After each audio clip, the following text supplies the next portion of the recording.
మీ పిల్లల్ని మీరు ఈ 3 విషయాల్లో ఇబ్బంది పెడుతున్నారా? Hi, this is Jhansi, psychologist and hypnotherapist.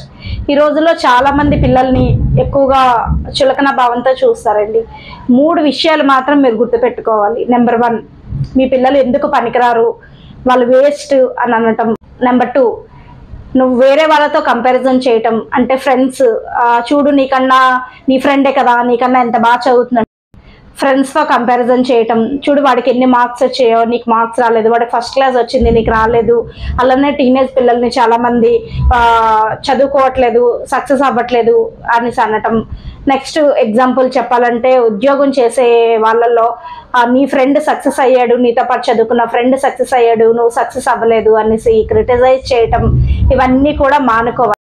Third 1, వాడిని చూసి బుద్ధి తెచ్చుకో, వాడు చూడు ఎంత బాగున్నాడో అని కంపారిజన్ చేయడం అనేది మానుకోవాలి.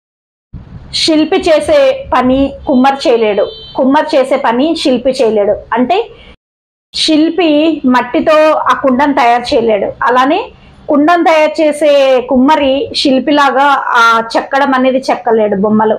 అలా ఎవరి టాలెంట్ ఎందరో ఉందనేది తెలియదు. మీ పిల్లల్లో ఏ టాలెంట్ ఉందో అనేది గుర్తించాలి. సైకలాజికల్ ఇష్యూస్ ఉన్నాయా లేవా అనేది ముందుగా గమనించుకోవాలి. ఒకవేళ ఇన్ కేస్ పిల్లలు అలా ప్రవర్తిస్తూ ఉంటే, అసలు వాళ్ళ లో లెవెల్లో అనేది ఉంటే వాళ్ళ ఐక్యూ ఎంతవరకు ఉన్నది అన్నది గమనించుకోవాలి. దాని తర్వాత మీకు ఏమైనా ఇష్యూస్ ఉన్నాయా, తల్లిదండ్రులుగా మీకేమైనా ఇష్యూస్ ఉన్నాయా అనేది మీరు గమనించుకోవాలి. అలా మీ చుట్టుపక్కల కానీ మీ తెలిసిన వాళ్ళు కానీ ఎవరైనా పిల్లల్లో స్ట్రగుల్ అవుతున్నట్టయితే పేరెంట్స్కి సపరేట్గా కౌన్సిలింగ్ ఇస్తాం, పిల్లలకి సపరేట్గా కౌన్సిలింగ్ ఇస్తాం. ఎవరికైనా ఏదైనా ప్రాబ్లం ఉంటే కమ్ టు హోప్ సైకాలజీ. పిల్లల యొక్క సామర్థ్యం, వాళ్ళ స్థాయి ఎంతవరకు ఉన్నది అన్నది ఐక్యూ టెస్ట్ చేయించి, ఐక్యూ టెస్ట్ ద్వారా వాళ్ళ ఎందలో ఎబిలిటీ ఉంది అని తెలుసుకోవచ్చు. ఒకవేళ కానీ ఇన్ కేస్ మీ పిల్లల్లో ఇలాంటి ప్రాబ్లమ్స్ ఏమైనా తల్లిదండ్రులుగా మీరు స్ట్రగుల్ అవుతున్నట్టయితే ఐక్యూ ఎంత ఉంది అనేది మీరు తెలుసుకోగలుగుతారు. దాని తర్వాత వాళ్ళు ఎందలో ఎబిలిటీ ఉంది అని తెలుసుకున్న దాని తర్వాత అప్పుడు ఏం చెయ్యాలి అనేది మీకు ఒక క్లారిటీ అనేది వస్తుంది.